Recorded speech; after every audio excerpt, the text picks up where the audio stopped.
Olá pessoal, eu sou Flanque Ataídes, do canal Historiando a Verdade, e hoje eu vim falar um pouco da biografia de Karl Marx.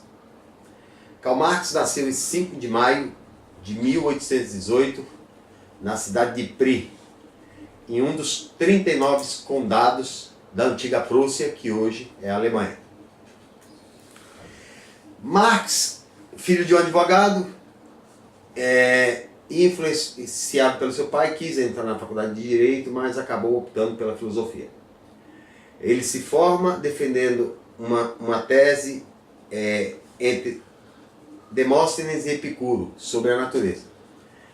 Uma tese difícil, praticamente ninguém lê, né? Até porque depois ele vai escrever muito e muito mesmo, a gente vai falar isso aqui durante essa gravação. Mas a primeira obra que Marx começa a romper com Hegel, do qual ele é bem influenciado,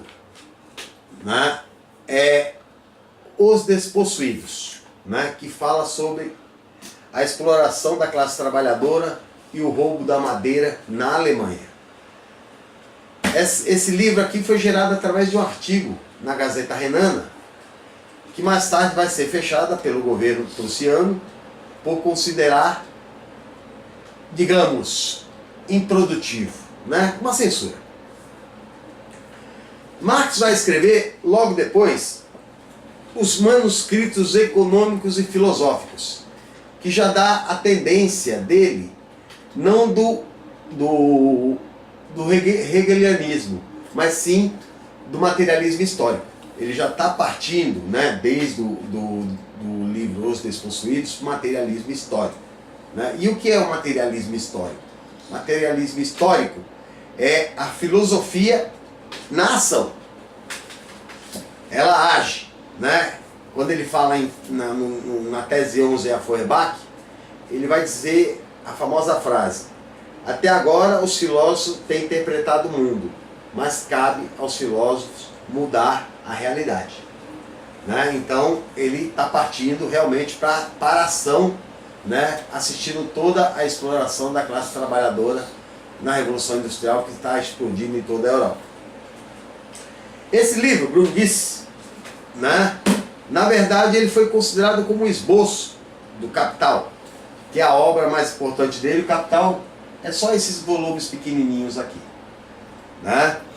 Mas Grundrisse, na verdade, ele está abordando o pré-capitalismo e está abordando o trabalho produtivo e improdutivo.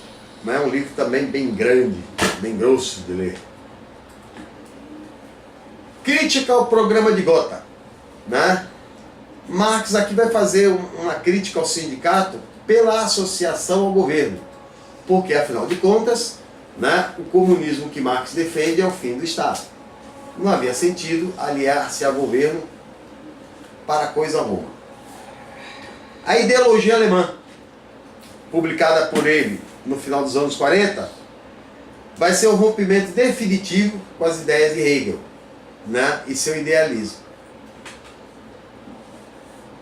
Esse talvez seja um dos livros mais importantes, fininho, pequenininho, chamado 18 Brumário, de Luiz Bonaparte, que ele afirma que a alienação já vem desde o nascimento da pessoa, e essa alienação ela carrega um peso dos mortos e dentro da própria sociedade da classe trabalhadora, impedindo com que ela perceba a realidade que ela sofre pela exploração imposta pelo capitalismo.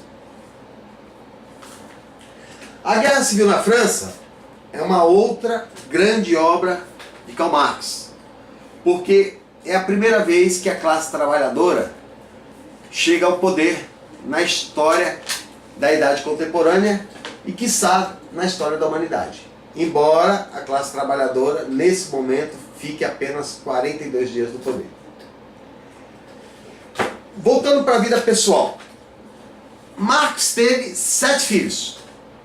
Foi casado com Jane Marx, foi expulso da Prússia, por suas atividades, foi caçado em toda a Europa, foi expulso de Paris e acabou perdendo sua cidadania prussiana e passou a vida toda exilado na Inglaterra. E é na Inglaterra que ele começa a ter contato com os grandes economistas, grandes escritores de economistas, e é onde ele escreve a sua obra-prima, que é o Capital, Crítica Econômica. Crítica Política Econômica.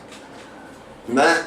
São 6 volumes, né, de difícil leitura pela alta intelectualidade, seu grau de abstração, mas, né, alguns programas no YouTube, como o professor José Paulo, que inclusive escreve livros, né, para interpretar a leitura do Capital, existem aos montes espalhados por aí. Marx teve 7 filhos, viveu grande parte de sua vida na miséria, saía de miséria, entrava de miséria e perdeu, antes da sua morte, 5 filhos. 4 ainda com menos de 1 ano, né, devido à pobreza mesmo, não à negligência, mas à pobreza, à insalubridade de onde morava, até porque no século XIX saneamento básico ainda não existia. E pela condição que ele vivia, né, por isso teve tanta ajuda de Engels, porque Engels acreditava que deveria garantir que Marx escrevesse tudo que pensava, porque acreditava que Marx seria a mente mais brilhante da humanidade. Perdeu esses 4 filhos para a miséria. 2 meses antes de morrer, perdeu sua filha mais velha. E o engraçado, a produção intelectual que ele deixou para a história da humanidade, com todos os problemas que teve. Perdendo 5 filhos, com várias doenças, dentre elas gota, reumatismo, neuropatia, problema pulmonar que o matou e problema de fígado.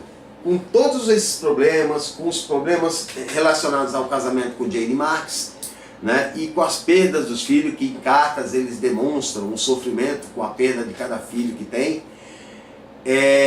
ele conseguiu produzir, junto com Engels, 50 volumes de livros de alta abstração filosófica. Mas, hoje, na Alemanha, está sendo editado um projeto chamado Mega Marx, né, que deve culminar em aproximadamente de 100 a 114 livros.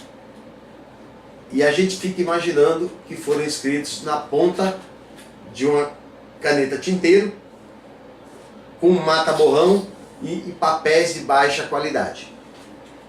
Quando ele morreu em 1883, ele deixou só o primeiro volume do Capital escrito. Coube a Engels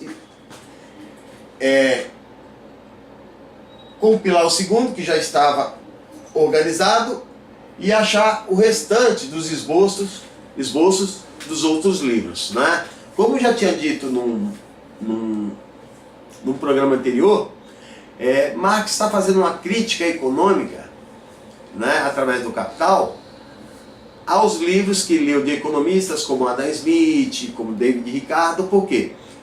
Adam Smith ou David Ricardo, que são pais do liberalismo, eles acreditavam, né, que com o desenvolvimento do capital a miséria tinha tendência a diminuir.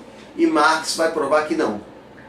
E nós, hoje em dia, sabemos a miséria que a humanidade vive. Né? Se o capitalismo realmente fosse bem humanista, não haveria hoje 3,5 bilhões de pessoas sem ter o que comer todos os dias. Ou não haveria uma concentração de renda como no Brasil, onde 10% dos homens mais ricos detêm 47% da riqueza.